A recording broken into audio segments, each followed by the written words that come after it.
பிரியமானவர்களே, ஆண்டவராகிய இயேசுவின் நாமத்தினாலே இந்த காலை நேரத்தில் மாதத்தின் முதல் நாள்ல இயேசுவை தினம் பார்ப்போம் என்ற இந்த நிகழ்ச்சியின் மூலம் உங்களை சந்திப்பதில் மிகுந்த மகிழ்ச்சி அடைகிறேன். வாருங்கள், சேர்ந்து பாடுவோம்.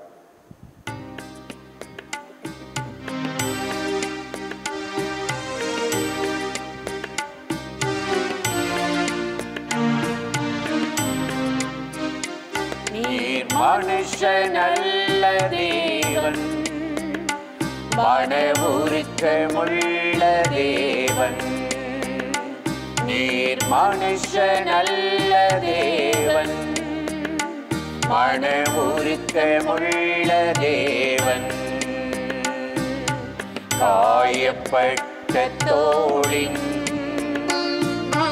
சுமையை முறிக்கும் தேவன். காயப்பட்ட தோளின் சுமையை முறிக்கும் தேவன். நீர் மனுஷனல்ல தேவன், மன உருக்கமுள்ள தேவன்.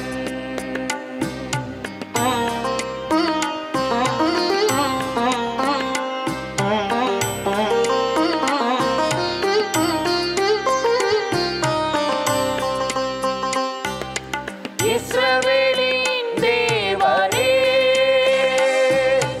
என்னை ஆசீர்வதியும். இஸ்ரவேலின் தேவனே, என்னை ஆசீர்வதியும். எல்லை பெரிதாக்கிடும் உம் கரம் என்னோடு இருக்கட்டும். பெரிதாக்கிடும் உம் கரம் என்னோடு இருக்கட்டும்.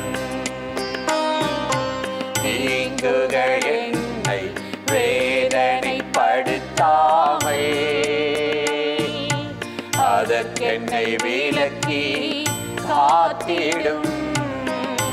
நீ மனுஷனல்ல தேவன், மன உருக்கமுள்ள தேவன்.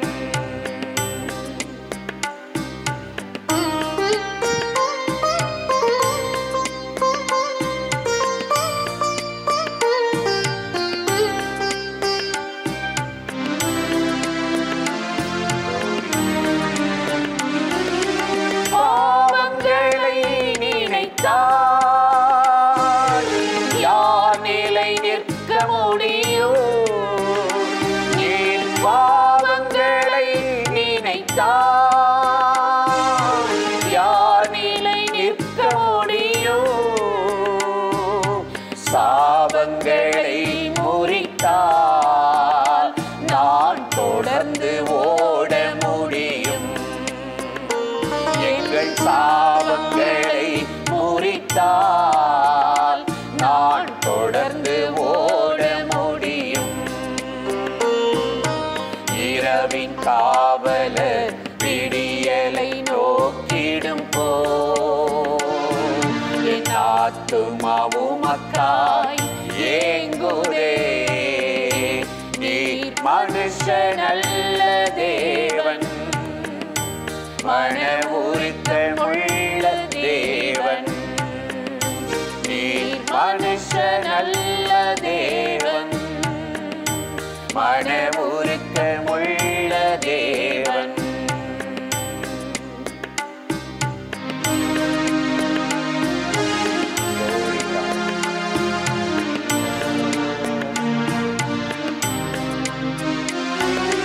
நீதி செய்யும் என் தேவனே,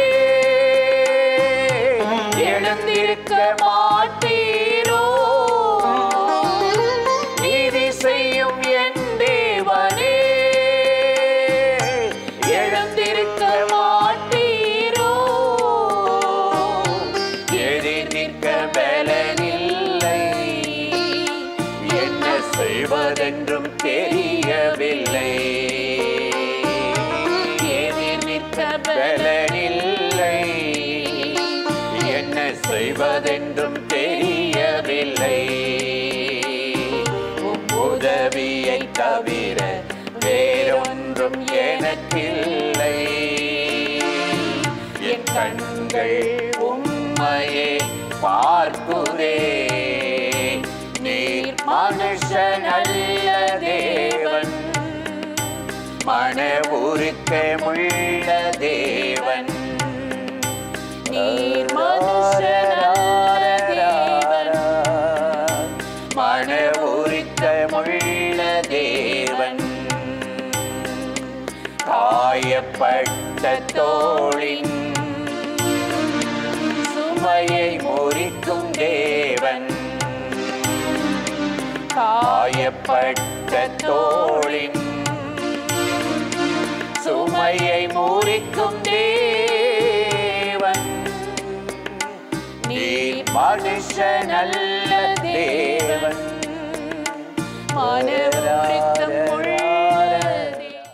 கர்த்தர் எவ்வளவு நல்லவர்ல. கடந்த நாட்களெல்லாம் நம்மை காப்பாற்றி கடந்து வந்த பாதைகளில் எல்லாம் கூட இருந்து நன்மை செய்து நமக்கு விரோதமாய் எழும்பின சத்துருக்களின் கைகளில் நம்மளை விடாமல் காத்து நடத்தினார். பாருங்க, வேலின் கொடூரம் ஒரு பக்கம் இருந்தாலும் கர்த்தர் குளிர்ந்த காற்றை 3 வாலிபர்களுக்கு தீச்சுளையில வீச பண்ணினது போல இந்த மாதத்தில் நிழலாயிருந்து உங்களை நடத்துவார். இன்றைக்கும் கூட ஒரு வசனத்தை உங்களுக்கு ஞாபகப்படுத்தி ஜெபிப்பது நல்லது என்று உணர்ந்தேன். ஏசாயா 45:2 ஆண்டவராகிய தேவன் சொல்லுகிறார், நான் உனக்கு முன்னே போய் கோணலானவைகளை செவ்வையாக்கி பள்ளங்களை நிரப்பேன். நம்ம ஆண்டவர் எவ்வளவு நல்லவர்ல, கோணலானவைகளை செவ்வைப்படுத்துவார். ஏன் கோணல், ஏன் பெண்டு வருது, ஏன் வழி விலகுகிறோம், எங்கே தவறுகிறோம் அப்படின்னா, சாத்தானுடைய வேலையே நம்மளை செவ்வையாகவே இருக்க விட மாட்டான். ஏதாவது ஒரு மிஸ்டேக் பண்ணி ஒரு தவறு செய்து குற்ற மனசாட்சியோடு இப்படி பண்ணிட்டோமே இப்படி பண்ணிட்டோமே இப்படி பண்ணிட்டோமேன்னு சொல்லி ஒரு மன வியாகுலத்தை வேதனை கொண்டு வருவதற்கு அவன் என்ன செய்வானா, கோணலான வழிகளை வச்சிருக்கிறான். கோணலான பாம்பை பாருங்களேன், எப்பவுமே நேரம் இருக்காது, அப்படியே நெளிஞ்சு போகும். கோணலான அவனுடைய சுவாபங்கள்ல ஒன்று. இன்னைக்கு இந்த பூமியை கோணலாக்கி நல்ல உலகத்தை, நீதியான உலகத்தை, நேர்மையான உலகத்தை கெடுத்து வைத்திருக்கிறான். எங்க பார்த்தாலும் யாருக்கும் நம்ம தீமை செய்ய பாவம் செய்ய சொல்லி கொடுக்க வேண்டியதே இல்லை.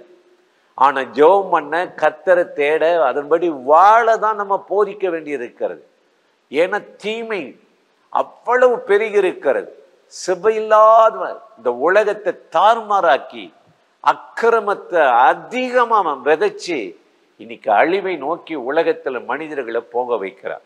இப்படிப்பட்ட இந்த செவ்வையில்லாத இந்த உலகத்தை ஆண்டவர் சொன்னாரு, நான் பூமிக்கு இறங்கி போய் கோணலானவைகளை செவ்வையாக்கி பள்ளங்களை நிரப்புவேன்னு சொன்னார். பள்ளங்களை நிரப்புவேன். இன்னைக்கு செவ்வைப்படுத்தணும், இன்னைக்கு பூமியை சரி பண்ணணும், நம்மளை செவ்வைப்படுத்தணும். இதுதான் பேதுரு அப்போஸ்தலனாகிய பேதுரு முதல்ல பிரசங்கம் பண்ணும்போது, ஆதி சபை உருவாகும் போது சொல்றான், மாறுபாடான இந்த சந்ததியை விட்டு விலகி அவங்க மூட நம்பிக்கைகள், பழக்கங்கள், தவறான உபதேசங்கள் இவைகள்லாம் விட்டு விலகி ஆண்டவருக்கு முதலிடம் கொடுங்க. அவர் நீதியை விரும்பி அக்கிரமத்தை வெறுக்கிறவர் என்று சொல்லுகிறார். இன்னும் நீங்க வாசித்து பார்த்தீங்கன்னா பவுல் என்ன சொல்றாருன்னா, பிலிப்பியர் 2:15 வாசித்து பார்த்தால், கோணலும் மாறுபாடுமான இந்த சந்ததியை விட்டு விலகி உங்களை காத்துகள். இப்ப கோணலும் மாறுபாடும் எல்லாத்துக்கும் அந்த நியாயப்படுத்தி தீமை செய்யறது, அது குடிக்கிறது ஒன்றும் தப்பு இல்லை, எப்படியோ தொடர்பாயிட்டாரு, இனி என்ன செய்யறது அப்படின்றலாம் இன்னைக்கு நிறைய பேசுறாங்க. கள்ள உறவுல விழுந்து குடும்பத்தை, மனைவியை கைவிட்டு அடுத்தவங்களை பராமரிக்கிறது, அடுத்த பிள்ளைகளோட போறது, என்ன கொடூரமான கோணலும் மாறுபாடுமான இந்த வாழ்க்கையில ஆண்டவர் இப்படியே போயிட்டு இருங்கப்பா, நம்மளை விடமாட்டார். சரி செய்ய விரும்புகிறார், செவ்வைப்படுத்த விரும்புகிறார். உனக்கு முன்பாக நான் போய் கோணலானவைகளை செவ்வைப்படுத்தி பள்ளங்களை நிரப்புவேன் என்று சொல்லியிருக்கிறார். அதனாலதான் தாவீது சொல்லுகிறார், ஆண்டவரை பாடும்போது, என் வழியை செவ்வைப்படுத்துகிறவர் நீரே. நம்ம வழியை நம்மளால செவ்வைப்படுத்திக்க முடியாது, சரி பண்ணிக்க முடியாது. நான் சரியாயிட்டு அப்புறம் ஆலயத்துக்கு வரேன், நான் சரியான பின்னாடி ஜெபத்துக்கு வரேன், சரியான பின்னாடி ஊழியம் செய்றேன். உங்களால முடியாது, சுய திறமையால முடியாது, உங்க சொந்த பக்தினாலோ பலத்தினாலோ முடியாது. தேவனால தாங்க முடியும். நம்ம வழியை செவ்வைப்படுத்துகிறவர் அவரே. அதனாலதான் 84ஆம் சங்கீதம் 5 தாவீது சொல்லுகிறார், உம்மிலே பலன் கொள்ளுகிற மனிதனும் தங்கள் இருதயங்களில் செவ்வையான வழியை கொண்டிருக்கிறவர்கள் பாக்கியவான். எவ்வளவு நல்லா இருக்குல்ல. உம்மிலே அவரிலே பலன் கொள்ளணுமா, தங்கள் வழியை செவ்வையாக்க இருதயத்தை செவ்வையாக்கி கொள்ளணுமா. தங்க இருதயத்தை சரி பண்ணணும், தீமையை விடணும், இது தப்பு, இது வேண்டாம், இது ஆண்டவருக்கு பிடிக்காதது அப்படிலாம் சொல்லி உங்க இருதய தேவனுக்கு முன்னாடி அர்ப்பணிச்சிங்கன்னா இந்த மாதம் கர்த்தர் உங்களை செவ்வைப்படுத்தி நேர்த்தியாய் நன்மையாய் நடத்துவார். அதைத்தான் வேதம் பல இடத்துல நமக்கு திரும்ப திரும்ப சொல்லுகிறது. என்ன சொல்லுகிறது? ஸ்தோத்திர பலியிடுகிறவன் என்னை மகிமைப்படுத்துகிறான், தன் வழியை செவ்வைப்படுத்துகிறவனுக்கு என் ரட்சிப்பை காட்டுவேன். இன்னைக்கு உங்க வழியை செவ்வைப்படுத்துவதற்கு உங்களை அர்ப்பணிக்கணும், விட்டு கொடுக்கணும். இயேசுவை போல இன்னும் நான் மாறணும், இயேசுவை போல வாழணும் என்று சொல்லி உங்களை அர்ப்பணிச்சிங்கன்னா கர்த்தர் இந்த மாதம் உங்களுக்கு முன்னாடி போய் கோணலானவைகளை செவ்வையாக்கி, எந்த காரியம் நடக்கல, வழி அடைக்கப்பட்டிருக்கிறது, எங்கே போராட்டம், எங்க தடை அப்படிலாம் நினைக்கிறீங்களோ அந்த காரியத்தில் ஒரு ஜெயத்தை தந்து இந்த நாள்ல அற்புதமா ஆச்சரியமா அதிசயமா நடத்துவார். அந்த தேவாதி தேவன் நடத்தும்படி இன்றைக்கு நம்மளை அர்ப்பணிப்போமா? அன்பும் இரக்கமும் கிருபையும் நிறைந்த நல்ல ஆண்டவரே, இந்த மாதத்தின் முதல் நாளிலும் இந்த அதிகாலை நேரத்தில் நாங்கள் கூடியிருக்கிறோம். யாரெல்லாம் தங்களை அர்ப்பணித்து எங்கள் ஆவி, ஆத்துமா, சரீரம், குடும்பம், வேலை, தொழில், ஊழியம், ஜெப வாழ்க்கையை அர்ப்பணிக்கிறார்களோ, நான் உனக்கு முன்பாக போய் கோணலானவைகளை செவ்வையாக்குவேன் என்ற வார்த்தையின்படி ஆண்டவர் இன்றைக்கு ஒவ்வொருவரையும் சரிப்படுத்துங்க, ஸ்ட்ரைட் பண்ணுங்க, நீதியின் பாதையில நடத்துங்க, செவ்வைப்படுத்தி தேவையில்லாத போராட்டங்கள், சத்துருவின் கண்ணிக்கும் அவனுடைய வலைக்கும் விலைக்கு காத்துக்கொள்ளும். உம்முடைய கரம் இப்பொழுது தொடுவதாக ஒவ்வொருவரையும் ஆசீர்வதிக்கட்டும்.